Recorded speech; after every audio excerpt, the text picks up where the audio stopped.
मानव संसार का सबसे महत्वपूर्ण प्राणी है।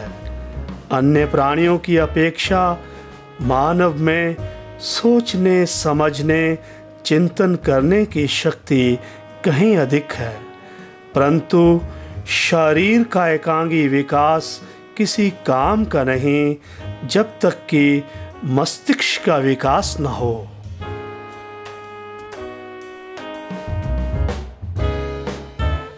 पेरेंट्स को स्पोर्ट्स को एक ना कि सिर्फ लड़कों के लिए ऐसा सोच के आना चाहिए। आजकल देखिए डांस, ड्रामा, टीवीज़ में लोग खुद पेरेंट्स खुद आगे आके अपने बच्चों को भेज रहे हैं। तो same it should happen for sports also. Parents को ऐसा नहीं यहाँ पे होना चाहिए कि नहीं लड़की है, लेट आएगी, कैसा होगा, उसका बॉडी फिजिक कैसा होगा। आई थिंक स्पोर्ट्स करने से physically they will be very strong as well as mentally. Sports करने से साइमल्टेनियस उनका डेवलपमेंट होता है। और पेरेंट्स को और गवर्नमेंट को special schemes they should make and parents should come forward to send their girls for sports.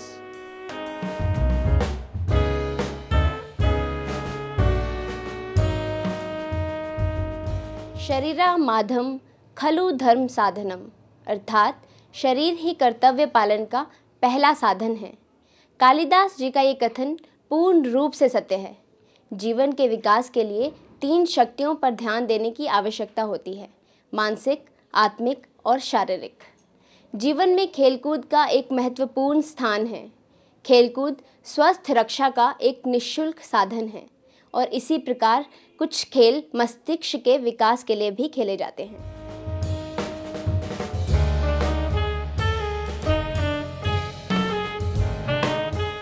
अब हम आपकी मुलाकात चेस यानी कि शतरंज के एक ऐसे खिलाड़ी से करवाने जा रहे हैं जिन्होंने न कि सिर्फ रियासत बल्कि राष्ट्रीय और अंतर्राष्ट्रीय स्तर पर भी काफ़ी सारी उपलब्धियां हासिल की हैं। तो चलिए उन्हीं से रूबरू होते हैं। अतुल जी, आपका स्वागत है। Thank you. आपसे हम सबसे पहले ये पूछना चाहेंगे कि आपने इस खेल में शुरुआत कैसे की और आपका ये उपलब्धियों तक का सफ़र कैसा रहा? देखिए, मुझे बचपन से ही खेलों का बहुत शौक़ रहा है। शुरू से ही मैं डिफरेंट गेम्स जैसे athlete, wrestling, boxing, judo, table tennis, swimming, सभी गेम में ऑलमोस्ट मैंने खेली हुई हैं। और बाद में मुझे अचानक लगा कि ये शतरंज है, दिमागी गेम है, इसमें भी बहुत स्कोप है। तो जैसे जैसे मैं इसको खेलना शुरू हुआ, मुझे इसमें शौक़ पड़ता गया, क्योंकि इसमें कोई लिमिट नहीं है। ये आपको जानकर अजीब लगेगा कि इसमें 50 बिलियन से भी ज़्यादा चालें हो सकती हैं, जिसकी कोई लिमिट नहीं है। और इतनी थ्रिलिंग है कि दुनिया का कोई प्लेयर ये नहीं कह सकता कि मुझे कोई हरा नहीं सकता। तो ये जब चीज़ मैंने देखी तो मुझे इसका शौक़ डेवलप हो गया कि इसमें मैं भी प्रिपेयर करूँगा और देखूँगा कि ऊपर लेवल पे कैसे खेलते हैं। फिर धीरे धीरे मैंने प्रिपेयर किया। फिर यहाँ पे हमारी स्टेट चैम्पियनशिप होती है। जब मैं फ़र्स्ट टाइम खेलने गया तो मेरा 14वां नंबर आया।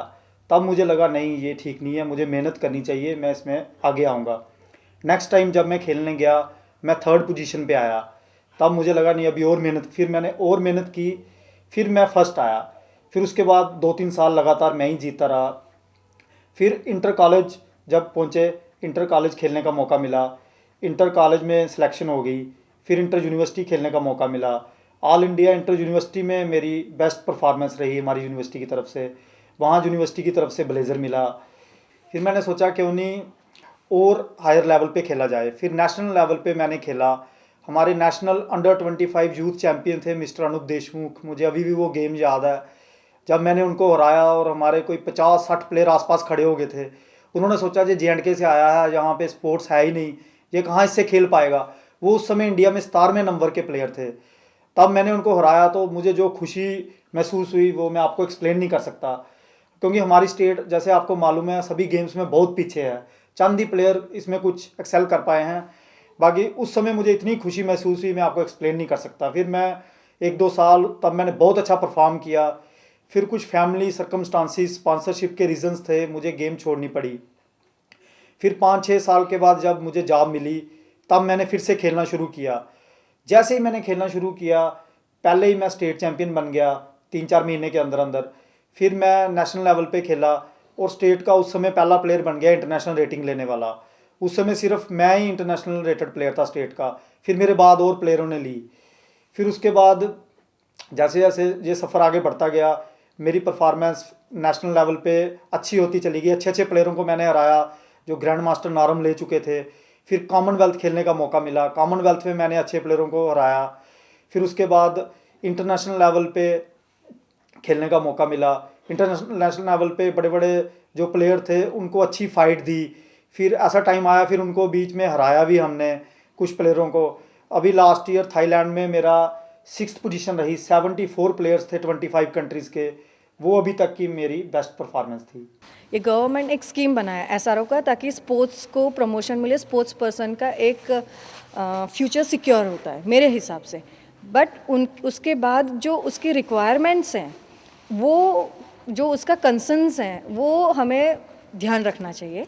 और प्लेयर को अगर हमें स्पोर्ट्स कोटा से जॉब मिला है, तो जो जिस भी डिपार्टमेंट में प्लेयर गया है और गवर्नमेंट है और प्लेयर खुद, तीनों को इसको अपना एक you can say you have stand दे, जहाँ पे आपको नौकरी मिली है वो एक स्पोर्ट्स के बदौलत मिली है, तो उनको स्पोर्ट्स के साथ भी जस्टिफिकेशन देना चाहिए।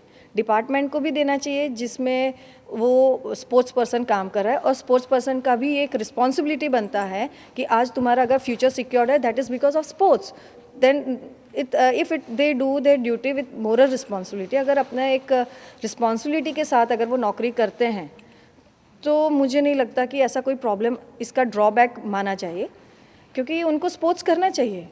दे हैव, उनको जो अचीवमेंट्स मिला है that is because of sports. उनका अगर फ्यूचर बना है, उनका फैमिली अगर सिक्योर हो रहा है, that is because of sports. तो they should not leave the sports, बल्कि स्पोर्ट्स को प्रायोरिटी देना चाहिए, और उसके बाद उनका जो जनरल ड्यूटीज़ है, they should come for that. तो आपने जैसे आपने बताया कि आपने पढ़ाई से ही ये सब शुरू किया था, गेम्स को खेलना, तो पढ़ाई के साथ साथ गेम्स में भी अपना टाइम मतलब आप देते रहे होंगे, तो कुछ ना कुछ जाहिर है, कुछ ना कुछ दिक्कतों का सामना तो आपको करना ही पड़ा होगा। तो आपने वो सब कुछ कैसे मैनेज किया? जी, आपकी बात बिल्कुल दुरुस्त है। पढ़ाई के साथ जब गेम खेलनी हो, पढ़ाई में भी टाइम डिवोट करना पड़ता है, गेम में भी डिवोट करना पड़ता है। मैंने ग्रेजुएशन की हुई है और जर्नलिज्म की डिग्री भी की हुई है, और उसके साथ साथ ये मेरा शौक ही था कि मैं सबको बैलेंस कर लेता था। हमें थोड़ा एक्स्ट्रा एफर्ट लगानी पड़ती है प्लेयर्स को। जैसे दिन को पढ़ाई कर लिया, आप रात को, मुझे याद है कि मैं 2-2 बजे तक खेलता रहता था। जब हमारे मैचेस होते थे, हमें 2-2 बजे तक रात को प्रैक्टिस करनी पड़ती थी। सुबह कब हुई, शाम कब हुई, हमें पता नहीं चलता था। उधर से पढ़ाई का प्रेशर, उधर से गेम का, ये सब साथ साथ चलते थे, और दिमाग पे इतना प्रेशर होता था, ये आपको बताना बहुत मुश्किल है। लेकिन जब बंदे को शौक हो, जज्बा हो कि कुछ अचीव करना है, उस समय आप दिन रात नहीं देखते। सोने के लिए उम्र पड़ी है, फिर उसमें बंदा सोचता कि अभी क्यों नहीं मैं पूरी एफर्ट लगा दूं। फिर हमने पूरा टाइम पढ़ाई के साथ साथ गेम में लगाया, और पूरा टाइम गेम को डिवोट किया, जिसमें पढ़ाई में भी हम अच्छे मार्क्स ले सकें और गेम में भी पूरा जस्टिस दे सकें। और गेम जो मैं आपको बताना चाहता हूँ, ये मैक्सिमम साउथ में खेली जाती है। साउथ में एकेडमीज़ हैं, कोचेज़ हैं, वहाँ पे प्लेयर अच्छे अच्छे निकलते हैं, उनको ट्रेनिंग मिलती है। और ये गेम मैंने खुद ही ट्रेन होकर सीखी है। आप हैरान हो जाओगे, मेरे पास कोचिंग लेने के लिए पैसे नहीं थे, मैंने सारी ये गेम खुद ट्रेन होके खेली है। और जो वेल ट्रेंड प्लेयर ग्रैंड मास्टरों से ट्रेंड होके आते थे, उनको हमने हराया जाके। सारी प्रेपरेशन खुद की हुई है, पूरी रात जाग जाके कंप्यूटर पे प्रेपरेशन करके, बुक्स के साथ। कंप्यूटर भी हमें अभी 3-4 साल पहले लेने का मौका मिला। पहले तो बुक्स से ही देख देख के और अपना दिमाग यूज़ कर करके हमने प्रिपेयर करके, जो बेस्ट प्रिपेयर प्लेयर होते थे साउथ साइड के, जहाँ पे गेम का कल्चर है, यहाँ पे स्टेट में सिलेक्शन होना ही बहुत मुश्किल है। हज़ार प्लेयर आ जाता है स्टेट में सिलेक्शन होने के लिए। उन प्लेयरों को हमने नेशनल लेवल पे जाके हराया है, सेल्फ प्रिपेयर होके। यहाँ पे कोई कोचिंग कुछ नहीं था, ऐसा कुछ अभी तक ना है। और हमने ये प्लान किया है, अभी हम शुरू करेंगे आगे बच्चों के लिए। बाहर हमारे प्लेयर जाते हैं, वहाँ देखते हैं साउथ के काफ़ी लोग हैं, जितने भी है साउथ का बड़ा नाम है इस चेस में। हमारे जम्मू में अभी इसका कोई इतना नाम नहीं चला है, जैसे वहाँ मशहूर है, इसको भी जम्मू में इतना ज़्यादा किया जाए कि हमारे पास ज़्यादा से ज़्यादा प्लेयर आएँ और ये टूर्नामेंट करें। अभी हमें नेशनल लेवल पे हम ये टूर्नामेंट कराने जा रहे हैं। 3 नवंबर से स्टार्ट होने वाली है वो, अंडर 17 की जो है।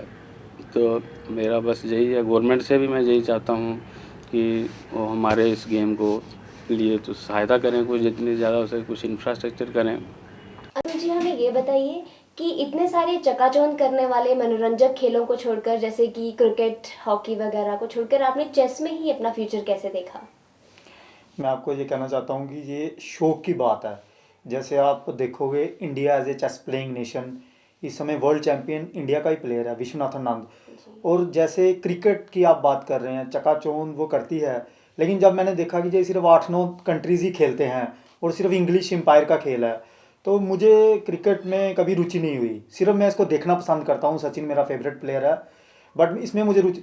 फिर चेस में जब मैंने देखा कि इतनी थ्रिल है और इतनी ज़्यादा पॉसिबिलिटीज़ हैं, कितना भी आप राइज कर सकते हो, फिर मुझे लगा कि चेस में मुझे अपना दिखाना चाहिए कमाल, इसमें पूरा जोर लगाना चाहिए। और जैसे ही मुझे पता चला कि चेस वर्ल्ड के ऑलमोस्ट सभी कंट्रीज़ खेलते हैं, जो कि बहुत कम गेम है, जैसे आप फुटबॉल ले सकते हैं, सभी कंट्रीज़ खेलते हैं, चेस सभी कंट्रीज़ खेल सकते हैं, ऑलमोस्ट सभी कंट्रीज़ खेलते हैं। तो मुझे चेस में इसलिए रुचि हुई कि सभी कंट्रीज़ खेलते हैं और इसमें फ्यूचर बहुत ज़्यादा है। और जैसा कि मैंने आपको पहले बोला, हमारी स्टेट में ये बिल्कुल ऑलमोस्ट नील के बराबर थी जब मैंने शुरुआत की। तो मुझे लगा कि क्यों ना मैं भी खेलूँ और बाकी प्लेयरों को भी मैं खेलने का इसमें मौका दूँ। इंफ्रास्ट्रक्चर, उनकी फैसिलिटीज़ जो प्लेयर को मिलनी चाहिए वो मिल नहीं रही। तो मुझे लगता है कि जम्मू कश्मीर में ये पुरस्कार लेना थोड़ा सा मुश्किल होगा, नामुमकिन नहीं है। I don't say it's impossible, but it will be very difficult to get that award for a player in this state. हाँ, ये ज़रूर है कि अगर वो उनको फ्यूचर फॉरेन ट्रेनिंग्स या प्रॉपर फैसिलिटीज़ मिले तो that is nothing to impossible. Atul ji, हम आपसे ये जानना चाहेंगे कि जैसे आपने अंतर्राष्ट्रीय स्तर पर भी खेला है और आपने जैसे कि अभी बताया कि आपको स्पॉन्सरशिप नहीं मिली, उसके कारण आपने अपना खेल बीच में ही रोका था, तो आप हमें ये बताइए कि आप वहाँ में और यहाँ में क्या डिफरेंस देखते हैं? क्या वहाँ की सरकार अपने खिलाड़ियों को ज़्यादा प्रोत्साहन देती है? इस विषय में मैं आपको ये बताना चाहूँगा, मैं आपको एक एग्जांपल देता हूँ जिस कंट्री में मैं गया हूँ और जहाँ जिन और कंट्रीज़ में मैं गया हूँ। जैसे मैं रशिया में गया था, वहाँ पे चेस उन्होंने ये स्कूल सब्जेक्ट बनाया हुआ है। वो कहते हैं कि चेस खेलने से बच्चा अपने इंडिपेंडेंट डिसीजंस ले सकता है और बोल्ड डिसीजन ले सकता है, और उसका दिमाग कुछ आम बच्चों से हायर लेवल पे डेवलप हो जाता है और वो थोड़ा फ्यूचर का भी अपना सोच सकता है। तो जैसे मैं एग्जांपल दूंगा कि इंडिया में अभी तक इतने साल से चेस खेली जा रही है, अभी तक टोटल 15 ग्रैंड मास्टर हैं और कोई 40-50 इंटरनेशनल मास्टर होंगे। जबकि रशिया की मैं आपको एग्जांपल दूं, वहाँ पे ऑलमोस्ट 100 से ज़्यादा ग्रैंड मास्टर हैं और उनका स्टैंडर्ड इतना हाई है कि इंडिया क्या पूरी दुनिया के देश उनके आगे टिक नहीं सकते। उसका रीज़न यही है कि गवर्नमेंट ने ये सब्जेक्ट स्कूल में बना दिया हुआ है, कंपलसरी सब्जेक्ट, कि चेस आपको प्राइमरी तक खेलनी है। उसके बाद वो देखते हैं जिस बच्चे को शौक हो वो खेले और जिसको नहीं शौक है नहीं खेले। ये मैं कहना चाहूँगा कि हमें इंडिया में भी जो जो स्पोर्ट बच्चों को पसंद है, जैसे एथलेटिक्स जो बेसिक गेम है जिससे बच्चों का बेस बनता है किसी भी गेम के लिए, और चेस जो ब्रेन गेम है जो मैथमेटिक्स की तरह है और मैथमेटिक्स के ऊपर भी है, आर्ट है, साइंस है जिसको कहा जाता है, और साइंस के ऊपर भी है। तो ऐसी थ्रिलिंग गेम्स को हमें बेसिक प्राइमरी तक सब्जेक्ट बनाना चाहिए ताकि हमारे बच्चे उनका बेस अच्छा बन सके, ताकि वो किसी भी लेवल तक जा सके। जब प्लेयर स्टार्ट करता है अपना स्पोर्ट्स में है ना, तो वो ये सोच के नहीं आता मैंने अर्जुन अवार्ड लेना है। वो अपना एक स्पोर्ट्स शुरू करता है, अपने ट्रेनिंग शुरू करता है, उसके बाद उसका कोच और